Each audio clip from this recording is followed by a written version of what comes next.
மீண்டும் உங்களை நாம் சந்திப்பதிலே மிக்க மகிழ்ச்சி அடைகின்றேன். நான் இலங்கையில இருந்து பதுளை போதனா வைத்தியசாலையில இருந்து வைத்தியர் கிருஷான் வேதநாயகம். நாங்கள் இன்று பார்க்க போகின்ற விடயம் என்னவென்றால், ஆண்களுக்கு இந்த ஆண்குறியிலே ஏற்படுகின்ற பிரச்சனைகளை பற்றியும் ஆண்மையின்மை பற்றியதும் பாலியல் வாழ்க்கையிலே ஏற்படுகின்ற பிரச்சனைகளை பற்றி பார்த்து கொண்டிருக்கின்றோம்.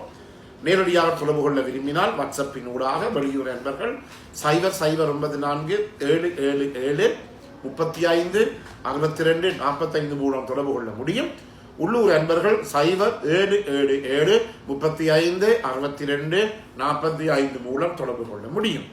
எனவே இன்று நாங்கள் பார்க்க போகின்ற விடயம் என்னவென்றால், நாங்கள் இந்த ஆண்மையின்மை அல்லது ஆண்குறி விரைப்படைய முடியாத தன்மை, இரண்டாவதாக இந்த விந்து முந்துதல் போன்ற பிரச்சனைகளுக்கு நாங்கள் மருந்துகள் எடுத்து பாவிக்கிறோம். பல பேர் நேரடியாக கூட, உள்ளூரில் இருப்பவர்கள், வெளிநாடுகளில் இருப்பவர்கள் கூட எங்களோட நேரடியாக மருந்துகள் எடுக்கிறார்கள். ஆனால் இந்த மருந்துகள் பாவித்துக் கொண்டு இருக்கின்ற போது என்னென்ன நடைமுறையை பின்பற்ற வேண்டும் என்பதை பற்றி நான் இன்று விளக்கலாம் என்று இருக்கிறேன். உதாரணமாக உங்களுக்கு சொல்ல போனால், ஒரு வைத்தியரினுடைய ஆலோசனையில் மட்டுமே இந்த மருந்துகளை நீங்கள் பாவிக்க வேண்டும். இல்லாவிட்டால் உங்களுக்கு ஒரு பிரயோசனமும் கிடையாது. முதலாவது. இரண்டாவதாக, இந்த மருந்துகள் பாவிக்கின்ற போது என்னென்ன நேரங்களிலே பாவிக்க வேண்டும், என்னென்ன நேரங்களிலே நீங்கள் மனைவியுடன் இருக்க வேண்டும் அல்லது சுய இன்பம் காண வேண்டும் என்று எல்லாவற்றுக்குமே நேர கட்டுப்பாடு இருக்கிறது. நீங்கள் கடையில வேண்டி ஏதோ சோறு சாப்பிடுவது போல நிச்சயமா இந்த மருந்துகளை வாங்கி குடித்தால் ஒருபோதுமே உங்களுக்கு ஒரு விதமான பலனும் கிடைக்காது. இதை நிச்சயமாக நீங்கள் கவனித்துக் கொள்ளுங்கள். ஒரு சின்ன உதாரணத்தை நான் ஒவ்வொரு முறையும் சொல்வது வழக்கம். ஒரு காரிலே, ஒரு வாகனத்திலே, மோட்டார் பைக்கிலே ஒரு பேட்டரி இருக்கிறது. உங்களுக்கு தெரிந்த பேட்டரியானது என்ன செய்யும், நாங்கள் வாகனத்தை ஒவ்வொரு முறையும் ஸ்டார்ட் பண்ணும் போது அது சார்ஜ் பண்ணப்படும். சார்ஜ் பண்ணப்பட்ட பிற்பாடு நாங்கள் வாகனத்தை ஆஃப் பண்ணி பிறகு நாங்கள் வாகனத்தை ஸ்டார்ட் பண்ணுகின்ற போது முதல் பண்ணின அந்த சார்ஜிலே அந்த சார்ஜ் அந்த பேட்டரிக்குள்ளே இருந்து அந்த பேட்டரி அந்த வாகனம் மீண்டும் ஸ்டார்ட் ஆகும். இது வடிவாக விளங்கும் என்று நினைக்கிறேன். இது எங்களுடைய பாலியல் வாழ்க்கைக்கும் அல்லது ஆண்குறி பிரச்சனைக்கும் ஒரு முக்கியமான உதாரணத்தை நாங்கள் எடுத்துக்கொள்ளலாம். அதே நேரத்திலே சரி, ஒருவர் தங்களுடைய வாகனத்தை விட்டு போட்டு வெளிநாட்டுக்கு சென்று விடுகிறார். எனவே 2-3 வருடங்களுக்கு பிற்பாடு வெளிநாட்டிலிருந்து வந்து அவர் அந்த வாகனத்தை ஸ்டார்ட் பண்ணினால் அந்த வாகனம் ஸ்டார்ட் ஆகுது. ஏன்? அந்த பேட்டரிக்குள்ள இருந்த அந்த சார்ஜ், அந்த மின் சக்தி எல்லாம் வாகனத்தை நாங்கள் ஸ்டார்ட் பண்ணாதபடியாலே, மீண்டும் மீண்டும் சார்ஜ் பண்ணாதபடியினாலே அப்படியே பழுதா போய் விட்டது. இதன் காரணமாக அந்த பேட்டரியை கூட நீங்கள் மீண்டும் மீண்டும் சார்ஜ் பண்ணினால் கூட அதை எங்களுடைய பாவனைக்கு எடுத்துக்கொள்ள முடியாது. பிறகு என்ன செய்வார், அவர் அந்த பேட்டரியை கலட்டி போட்டு அதற்கு பதிலாக வேறு ஒரு புது பேட்டரியை அந்த இடத்திலே அவர் போடுவார். எனவே அந்த புது பேட்டரியை போட்டாலும் அவர் என்ன செய்ய வேண்டும், இதுக்கு ஒரு புது பேட்டரி போட்டிருக்கிறோம் என்றபடியாலே சார்ஜ் பண்ண தேவையில் இருக்க முடியாது. அந்த நிலைமையிலும் ஒவ்வொரு நாளும் அந்த வாகனத்தை ஸ்டார்ட் பண்ணி அந்த பேட்டரியை என்ன செய்ய வேண்டும், கட்டாயமாக என்ன செய்ய வேண்டும், சார்ஜ் பண்ண வேண்டும்.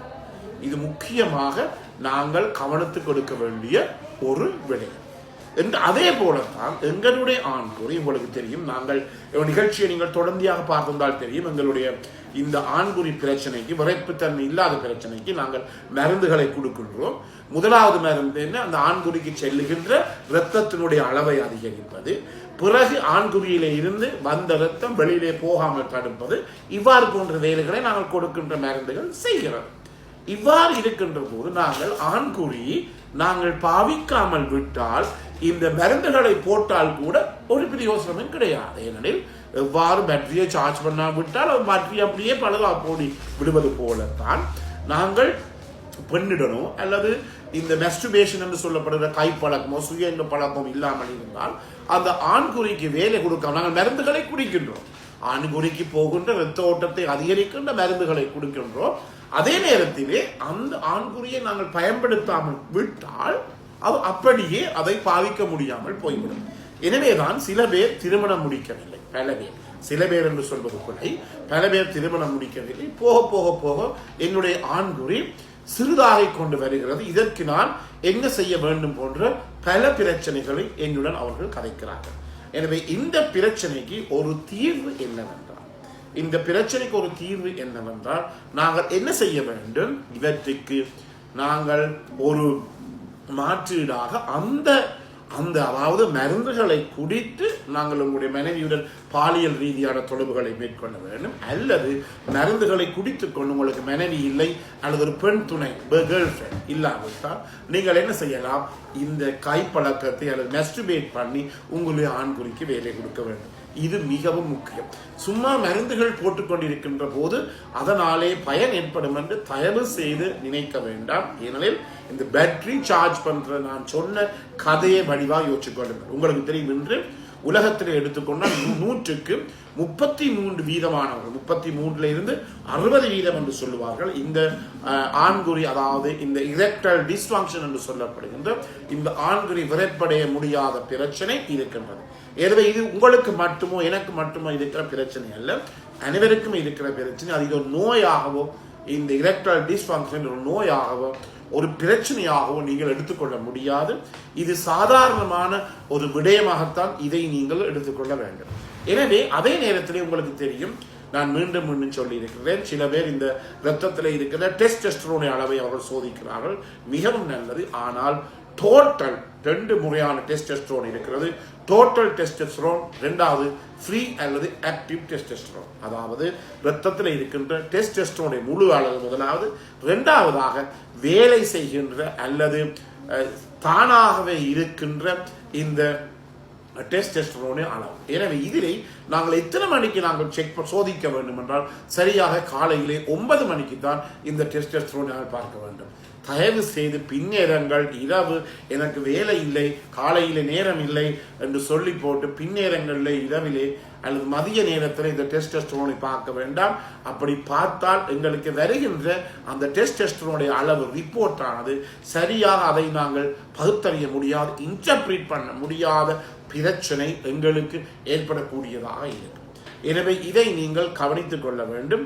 அதே நேரத்திலே சோசியங்கள் மீண்டும் சொல்லுகிறோம், இந்த மருந்து குடித்து கொண்டு, இந்த மருந்தை நான் எல்லாருக்கும் சொல்லுவேன் எத்தனை மணிக்கு குடிக்க வேண்டும் என்று சொல்லி போட்டு காலையிலே நீங்கள் உங்களுடைய மனைவியுடன் இருக்க வேண்டிய நேரம் மீண்டும் வலியுறுத்துகிறேன், காலையிலே 4 மணிக்கும் 5:30க்கும் இடையிலே. இது எத்தனையோ இடங்களில் நாங்கள் சொல்லிட்டோம். எனவே அது அவ்வளவு மீண்டும் எங்களிடம் கேட்கிறார்கள், ஏன் அந்த நேரம் என்று சொல்லி. இந்த காலையிலே 4 மணியிலிருந்து 5:30க்கு இடையிலே தான் ஒரு ஆணினுடைய இரத்தத்தில் இருக்கின்ற ஆண்மைக்குரிய ஹோமோன் ஆகிய டெஸ்டோஸ்டெரோன் மிக கூடுதலான அளவு இருக்கிறது. எனவே இந்த டெஸ்டோஸ்டெரோன் ஆனது கூடுதலான அளவு இருக்கின்ற போதுதான் எங்களாலே அந்த ஆடனோ அந்த பெண்ணுடன் எங்களாலே இருக்கக்கூடிய தன்மை இருக்கு. எனவே இதை நீங்கள் உங்களுடைய மனைவியுடன் கதைங்கள். உண்மையாக எனக்கு மிகுந்த சந்தோஷமாக இருக்கிறது. இந்த டிக்டாக்கை பல லட்சக்கணக்கான பெண்கள் பார்த்து கொண்டிருக்கிறார்கள். அவர்கள் கூட தொலைபேசியின் மூலமாக எடுத்துக்கொண்டு தங்களுடைய கணவரை பிரச்சனையை சொல்லுவார்கள். உண்மையாக மிகுந்த சந்தோஷமாக இருக்கிறது. நாங்கள் முன்னேற்றம் அடைந்து கொண்டு வருகிறோம். இந்த செக்ஸை பற்றி இப்போ நாங்கள் கொஞ்சம் கொஞ்சமாக கதைக்க தொடங்கி இருக்கிறோம். எனவே தயவு செய்து வெட்கப்பட வேண்டாம், என்னுடன் கதையுங்கள். எந்த பிரச்சனையும் எனக்கு கதைங்க உங்களோட பகவன் தெரியாது.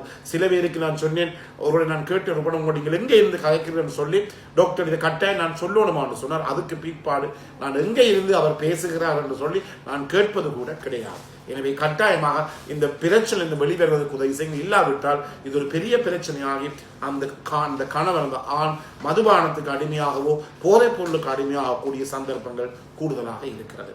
எனவே இந்த நிகழ்ச்சி உங்களுக்கு பிடித்திருந்தால் கட்டாயமாக மற்றவர்களுக்கு அறிமுகப்படுத்துங்கள். யூடியூப்ல பார்ப்பவர்கள் லைக் பண்ணுங்கள், ஷேர் பண்ணுங்கள், மணி சைன் சின்னத்தை பெல் சைன் அப்படி சப்ஸ்கிரைப் பண்ணுங்கள். டிக்டாக்ல மறக்காமல் ஃபாலோ பண்ணுங்கள், இன்ஸ்டாகிராமிலும் ஃபாலோ பண்ணுங்கள். மீண்டும் உங்களை சந்திக்கும் வரை நன்றி, வணக்கம்.